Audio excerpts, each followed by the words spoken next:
16세기와 17세기 천동설을 믿었던 시대에 지동설을 밝힌 과학자가 갈릴레오 갈릴레이죠.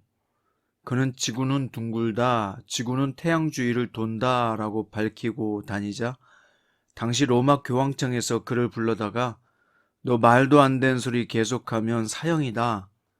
그러자 살고 싶어서 이제 안 하겠습니다 라고 말했어요. 그런데 교황청을 나오면서 하는 말이 그래도 지구는 둥근데, 지구가 둥글다는 것을 어떤 사람이 네모라고 하면 네모가 되고 세모라고 하면 세모가 되는 것은 아니죠. 기독교 진리도 마찬가지입니다. 기독교에는 사랑, 자비, 용서, 긍휼, 봉사가 다 있잖아요. 어떤 종교보다도 못지않게 열심히 사회봉사도 하고 구제도 합니다. 또한 기독교인들이 세상에 자기의 자리에서 예수 믿는 것 때문에 섬기고 양보하잖아요. 하지만 절대 양보하지 못하는 게 있습니다. 그것은 뭐죠? 예수 믿어야만 구원받는다는 것, 이거 하나는 절대로 타협할 수도 없고 양보할 수도 없습니다. 오늘 본문은 누가복음 13장 1절부터 9절 말씀이고요. 그 중에서 1절부터 5절 말씀까지입니다.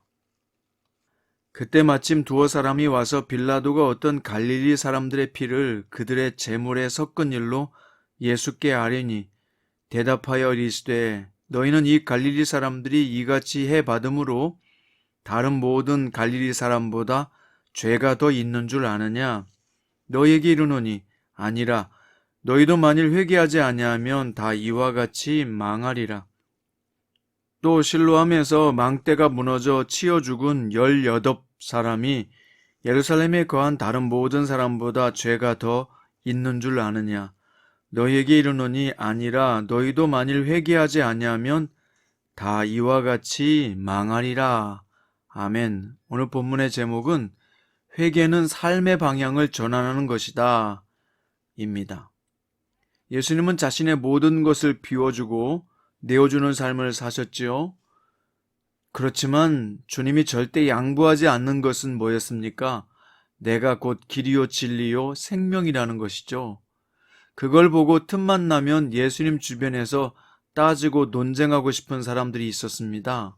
오늘 13장의 배경을 그런 배경하에서 보아야 합니다. 예수님의 허점을 찾고 싶은 두어 사람들이 찾아와 질문합니다. 빌라도 총독이 성전에서 제사 드리는 갈릴리 사람 몇을 죽여 그들의 피를 섞어버렸답니다. 어떻게 된 거죠? 그러자 예수님께서 다시 물으시기를 너희는 이 갈릴리 사람들이 이같이 해를 받음으로 다른 사람보다 더 죄가 있는 줄 아느냐? 예수님의 이 질문은 이런 뜻입니다. 너희는 그 성전에서 죽임당한 사람들이 너희보다 더 죄가 많은 줄 알지? 이런 뜻이에요. 실제로 당시 유대인들은 인과응보 의식이 강했습니다. 욥기서도 보세요. 3명의 친구가 인과응보 의식이 너무 강해서 욥에게 계속 더 공격하잖아요. 네가 숨겨놓은 죄가 있으니까 이렇게 된 거지 인정하라. 근데 욥이 인정하지 않으니까 그렇게 욥기가 길어진 것입니다. 어쨌든지 어떤 사람들이 사고를 당해 죽거나 죽을 병에 걸리거나 집안에 우환이 일어나면 저 사람들은 뭔가 틀림없이 우리보다 죄가 더 많아서 그럴 거야. 죄값을 받는 거야. 라고 하는 생각이 유대인에게 있었다는 것입니다.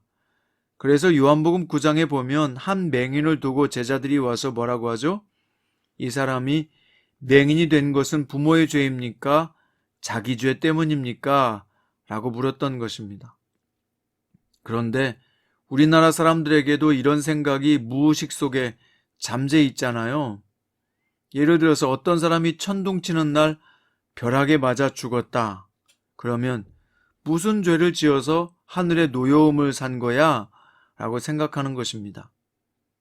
요즘 코로나 바이러스로 죽는 사람이 많은데요. 그렇게 죽는 사람을 보면서 어떤 사람들은 아마 죄가 더 많아서 그렇겠지 무의식 중에 생각하는 경향이 있어요.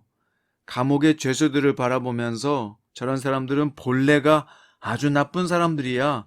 태생이 잘못됐을 거야 라고 하면서 나는 저 사람들과 달라.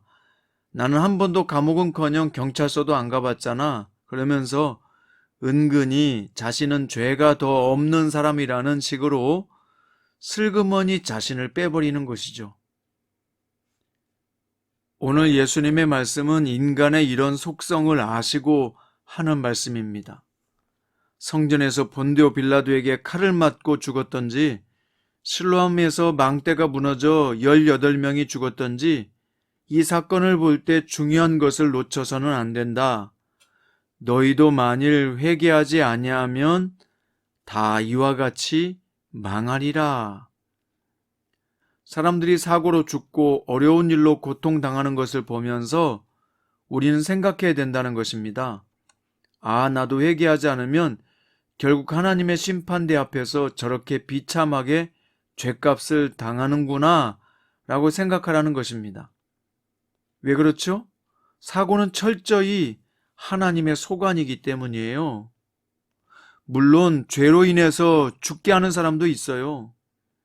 광야에서 이스라엘 백성들이 죄를 지어서 가나안 땅에 못 들어갔잖아요. 다 죽고 말이죠. 그런데 하나님의 뜻이 있어서 먼저 천국에 데려가시는 경우도 얼마든지 있다는 것입니다. 그런데 마치 자신은 죄 없는 것처럼 나는 죄인이 아니다 라고 자신을 빼지 말라는 것이 오늘 본문의 말씀의 핵심이에요. 여러분, 회개가 뭐죠? 회개라고 하는 것은 하말티아, 빗나간 화살을 다시 옮겨놓는 것이잖아요.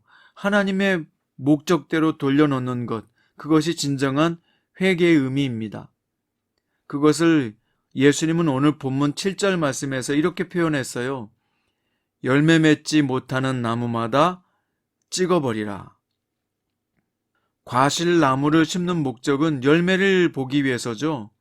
근데 열매를 맺지 않으면 찍어버리는 것은 당연한 것입니다. 예수를 믿었으면 믿는 사람답게 변화되어야 한다는 것입니다. 여전히 탐욕스럽고 고집스럽고 남이 욕하면 나도 욕해주고 남이 잘못하면 나도 그대로 갚아줘야 속이 시원하다고 생각한다면 그건 예수 믿는 사람의 온전하고 건강한 모습이 아니죠. 우리는 성령님께 초점을 맞추고 성령님과 동행하며 하나님의 뜻에 맞추어 살아야 될 그리스도인들입니다. 그래서 우리 안에 성령의 열매가 나타나야 하는 것이죠. 갈라디아서 5장 16절 말씀해 보세요. 내가 이르노니 너희는 성령을 따라 행하라. 그리하면 육체의 욕심을 이루지 아니하리라. 육체의 일은 분명하니 곧 음행과 더러운 것과 호색과 우상 숭배와 주술과 원수 맺는 것과 분쟁과 시기와 분냄과 당짓는 것과 분열함과 이단과 투기와 술취함과 방탕함과 또 그와 같은 것들이라. 이런 일을 하는 자들은 하나님의 나라를 유업으로 받지 못할 것이요. 22절과 23절에 오직 성령의 열매는 사랑과 희락과 화평과 오래 참음과 자비와 양선과 충성과 온유와 절제니 이 같은 것을 금지할 법이 없느니라. 예수님을 구주로 영접한 사람이라면 회개한 것에 합당한 열매를 맺어야 된다는 것입니다. 그렇지 않으면 이것은 회개한 사람이라고 할 수가 없는 거예요. 어떤 목사님의 회개에 대한 이야기를 들은 적이 있습니다. 그분이 집사 시절 동대문에서 넥타이 장사를 하셨는데 이웃 점포 친구가 자리를 비우면 넥타이를 팔고 자기 돈으로 그냥 슬쩍 가져온 것입니다. 그걸 세보니까 17개 정도 되더라 합니다. 목사가 되어서 설교할 때마다 너무 괴로운 게 너는 도적놈이야. 성령님이 그러시는 것입니다. 그래서 회개하는 마음으로 친구를 찾아갔는데 그 친구가 부산으로 이사까지 간 것이 아닙니까? 거기까지 가서 친구에게 미안하다고 사실 이랬다고 하면서 내가 네 넥타이 17개나 팔아먹었어. 용서해주게 하고 돈을 내미니까 그 친구도 하는 말이 나도 예수 믿는데 내가 더 나쁜 놈이야. 나는 너의 것을 43개 정도 팔아먹었다 하면서 오히려 돈을 받아왔다는 것이죠. 회개했다는 것은 그 증거가 뭡니까? 생활로 나타나야 되는 것입니다. 회개는 삶의 방향을 전환하는 것이기 때문이죠. 그래서 삶의 반대 방향으로 가는 것, 죄의 길에서 반대로 돌아서는 것, 그것이 회개입니다. 내가 아직 심판이 안 왔다고 안심하지 말고 지금 하나님께서 나에게 오래 참고 기다리고 계신다는 것을 알아야 합니다. 우리 모두 심판이 유보된 죄인들인 것을 알아야 합니다. 지금 우리나라 코로나 바이러스 델타 오미크론 확진자가 또 사망자가 늘고 있습니다. 이럴 때 저들은 죄가 많아서 그렇구나 라고 생각하기 전에 너희도 만일 회개하지 아니하면 다 이와 같이 망하리라 라고 말씀하시는 주님의 말씀을 들어야 합니다. 믿는다고 하면서도 회개하지 않고 합당한 열매가 없으면 하나님의 심판의 날에 저렇게 죽겠구나 라고 생각하고 우리는 교훈으로 삼아야 된다는 것입니다. 하나님은 세상의 창조자 심판자이십니다. 창조하신 분이 심판도 하시는 것입니다. 우리는 그 심판에 들어가지 않기 위해서 오늘 또 회개하고 합당한 열매를 맺도록 합시다.